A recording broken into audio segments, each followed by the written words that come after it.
Good afternoon, dear students. I hope you are studying well at home, as we are also taking your lesson online with good care to assist you to prepare at home and giving assignment regularly, and it has been checked by us regularly. Today I would like to request your parent to cooperate with the management and pay the fees so that we can get our salary. Please cooperate. Today we are going to learn geography standard 10 lesson number 2, and lesson name is location and extent. Yesterday one video is completed, today new point start, and today's point name is historical background India. Page number 12 पे देखो, historical background India. Okay, first of all today's date and standard.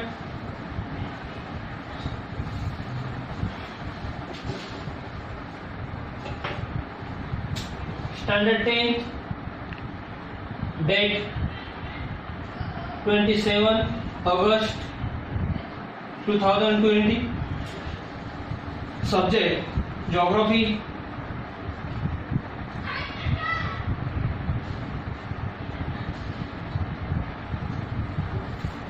Second lesson name is location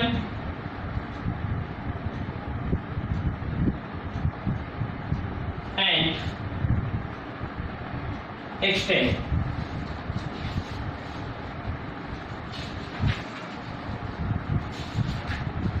Location and extent.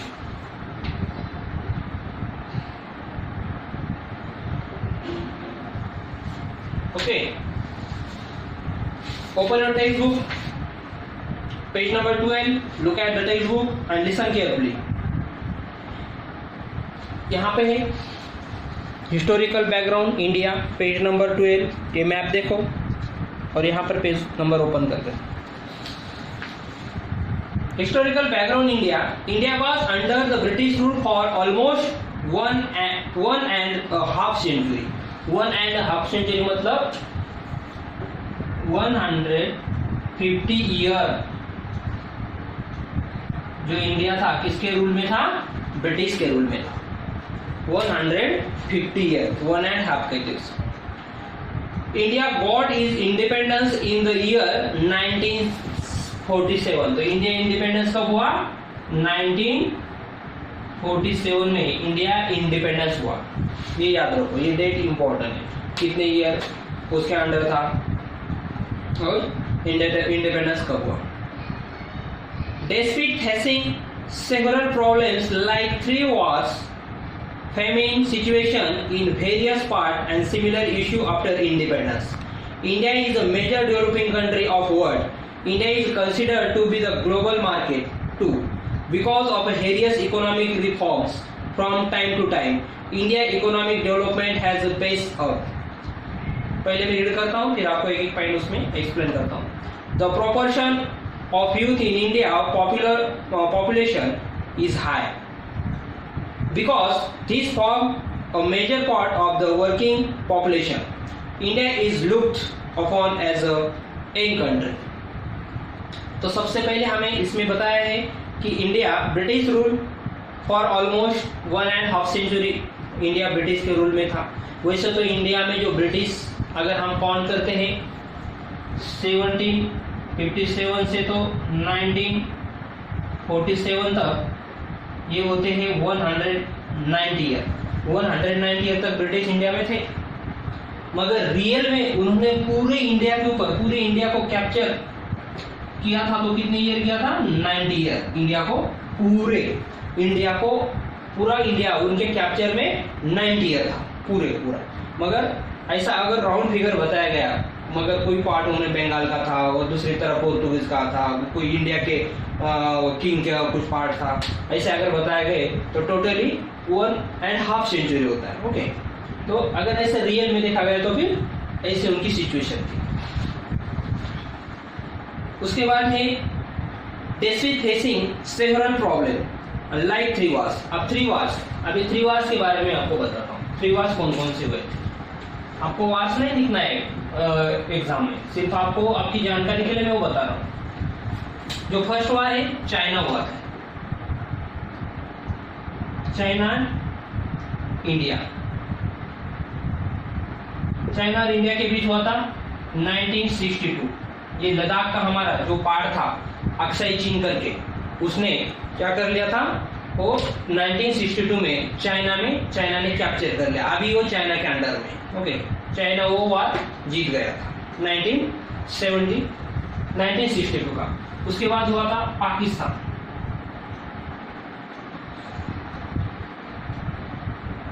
Pakistan and India. Pakistan and India का वार हुआ था 1965। यहां पर India ने पाकिस्तान को हरा दिया था, ये वार इंडिया ने जीत लिया था। ओके, उसके बाद और एक वार हुआ था बांग्लादेश मेक करने के लिए, बांग्लादेश बनाने के लिए, वो भी हुआ था Pakistan and India, India and Pakistan.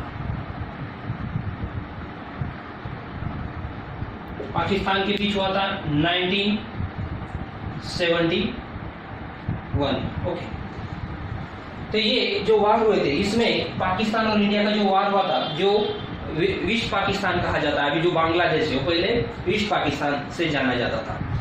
तो उनकी मांग थी कि हमें स्पेशल हमारी कंट्री चाहिए, तो उसके लिए इंडिया और पाकिस्तान के बीच वार हुए थे और इंडिया ने बांग्लादेश को अलग एक कंट्री बना दिया था। 1972 से एक बांग्लादेश एक कंट्री हुई है। ओके, तो ऐसे उसके बाद कारगिल का एक कारगिल वार हुआ था, वो हुआ था 1999 में, इसमें भी इंडिया ने पाकिस्तान को हरा दिया। तो ऐसे वार हुए थे इंडिया में। तो ये सब फेस को इंडिया को क्या करना पड़ रहा था, हैंडल करना पड़ रहा था, फेस करना पड़ रहा था, ये इंडिपेंडेंस के बाद।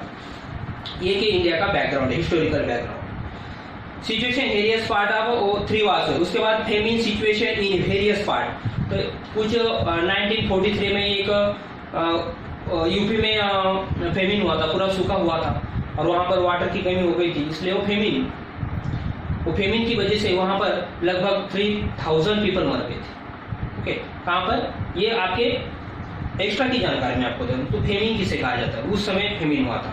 उसके बाद बिहार में हुआ था, बिहार में भी लगभग 2500 लोग मर गए थे। उसके बाद फिर इंडिपेंडेंस के बाद महाराष्ट्र में हुआ। ओके, महाराष्ट्र में 2013 में हुआ था, तो वहाँ पर अच्छे से हैंडल किया गया, वहाँ पर किसी को मरने नहीं दिया। तो जब ऐसी सिचुएशन होती है उस समय क्या होता है, जीडीपी लॉस हो जाती है, जीडीपी लेस हो जाती है। ओके, और जो महंगाई है वो बढ़ जाती है। तो ये सिचुएशन होने के बावजूद लोग क्या होते हैं, मरते हैं, उनकी हालात बिगड़ जाती है। ओके, ये सिचुएशन होती है, तब इसे कहा जाता है famine. Famine situation various part and similar issues after independence. ये इंडिपेंडेंस के बाद हुए थे। India is a major developing country of the world. India क्या है, वर्ल्ड में एक मेजर डेवलपिंग कंट्री है। India is the considered to be the global market to.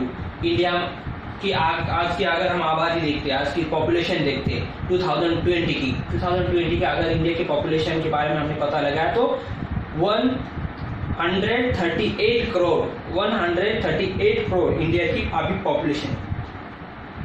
तो इतना सारा यहाँ पर पॉपुलेशन होने के बाद कौन सी भी कंट्री की कंपनी इंडिया में इन्वेस्टमेंट करने के लिए रेडी होती है, क्योंकि उन्हें यहाँ से बहुत सारा प्रॉफिट मिल सकता है, इसलिए इंडिया को ग्लोबल मार्केट कहा जाता है। Do you understand? Global market because of various economic reforms from time to time, India economic development has a pace up. Proportion of youth in India population is high. Youth मतलब क्या, young generation इसे कहा जाता है। जो देखो 15 year to 35 year के जो लोग होते हैं उसको यंग कहा जाता है। ओके, ये यंग जनरेशन में होते हैं। तो ऐसे यहाँ पर कम से कम इंडिया में 34% लोग यंग जनरेशन है। देखो लगभग 50 करोड़ लोग इंडिया के यंग जनरेशन में, इसलिए इंडिया के पास यंग पावर बहुत है। सबसे ज्यादा पूरे कंट्री में एंगेज लोग कहां पर है, तो इंडिया में। Because this forms a major part of a working population. India is look upon as a younger country, इसलिए इंडिया कैसी है, younger country. Do you understand? Historical background Brazil, अब वैसे हमें किसका बैकग्राउंड देखना है, ब्राजील का देखना है। चलते, for more than 3 centuries Brazil was under Portuguese rule. तो 300 ईयर तक ब्राजील, जैसे इंडिया ब्रिटिश के रूल में था 1.5 सेंचुरी, वैसे ब्राजील पोर्तुगीज के अंडर में 300 ईयर से था। Brazil gain it's independence in 1822। तो ब्राजील को इंडिपेंडेंस कब मिला था? अभी हम ब्राजील के बारे में देख रहे हैं, ब्राजील की हिस्ट्री। तो ये आप याद रखो, ब्राजील।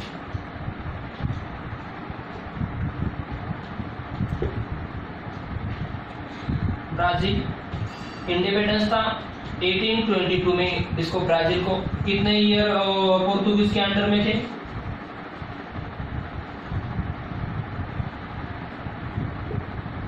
तो यहाँ पर 300 ईयर, 300 ईयर वो पोर्तुगीज के रूल में थे, ये भी याद रखो। From 1930 to 1985, for more than a half century, it was under the populist military government. तो वहां पर 1930 से तो 1985 तक 50 ईयर, 1930 to 1985 ये मिलिट्री गवर्नमेंट के अंडर में था। वहां पर पूरा गवर्नमेंट नहीं था, मगर वो मिलिट्री के अंडर में गवर्नमेंट चलता था। It has overcome global financial difficulties in the last 20th century. Brazil is seen as a contributor to the economic growth of the world and important market in the future.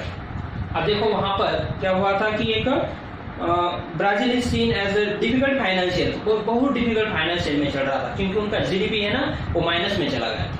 जब GDP minus में चली गई थी और महंगाई high हो गई थी, उस समय फिर सिचुएशन कैसी हो जाती थी, देखो बहुत उनकी कंडीशन खराब हो गई थी। ऐसे 2-3 साल थे कि 2-3 ईयर में उनकी कंडीशन बहुत खराब थी। तो ऐसे सिचुएशन से गुजारा था। और उसके बाद तो पूरे का पूरा वो 1985 के बाद तो पूरे का पूरा वो जो ब्राजील है वो मिलिट्री के अंडर में चला गया था, उसमें गवर्नमेंट की भी कोई राय नहीं, पूरा मिलिट्री के कब्जे में। तो ऐसी सिचुएशन ब्राजील की भी थी। Show the following elements is the figure 2.2, name all the continents and ocean of the world. अभी मैप दिए वाला है, देखो हमें क्या करना है, कंटिनेंट कौन कौन से, टोटल कंटिनेंट्स कौन कौन से है, देखो एक ऑस्ट्रेलिया, उसके बाद एशिया, यूरोप, ये कौन करते जब अफ्रीका, ये 4 हो गए, ओके, अमेरिका, ये देखो साउथ अमेरिका, नॉर्थ अमेरिका 6, और सबसे नीचे वाला कौन सा कंटिनेंट कहा जाता है उसे, आर्कटिक, अंटार्कटिक कहते हैं इसको, आर्कटिक है ओशियन, ओके, अंटार्कटिक, ऐसे 7 ओशियन, वहाँ पर राइट कर लो 7 कंटिनेंट। और ओशियन कितने हैं, 5 ओशियन है। कौन कौन सा मैं बताता हूँ, ये पैसिफिक इस साइड में और इस साइड में पैसिफिक होते हैं। यहाँ पर ऊपर में जो है वहाँ पर आर्कटिक ओशियन होता है, यहाँ पर मिडल में अंटार्कटिक, ये वाला ओशियन जो है अंटार्कटिक का होता है, और यहाँ पे हमारे कंट्री के नेम के ऊपर इंडियन ओशियन। और अभी 5th वाला एक ओशियन बना वाला है, वो किसी किसी बुक में नहीं होता है, वो आपको जानकारी के लिए मैं बता दूँ। ये नीचे वाला जो है ये सदर्न ओशियन, साउथर्न ओशियन। तो ऐसे 5 ओशियन है, डू यू अंडरस्टैंड। नेक्स्ट है colour the Brazil and India using the difference colours and name them. अब इसमें क्या करना है आपको, ब्राजील और इंडिया को सर्च करना है, कहाँ पर, यहाँ पर इंडिया है देखो, और उसको ऐसा कलर कर दो और वहाँ पर नेम दे दो इंडिया, और ब्राजील यहाँ पर है, और उसको कलर करके उसको उसे भी यहाँ पर ब्राजील नेम दे दो। और उसके बाद बता है कि draw equator on map and right it value in degree, और इसके मिडल में से आपको एक इक्वेटर बनाना है, और शो सिंबल द डायरेक्शन, यहाँ पर एक डायरेक्शन बना लो, आपको ये सब करना है। और कलर ऑफ बोथ ये पूरा आप फिलअप करो, डू यू अंडरस्टैंड। और ये क्वेश्चन आंसर सब राइट कर लो, यहाँ पर हमारा लेसन है फिनिश होता है, do you understand. Now stop lecture, we will meet next video, thank you.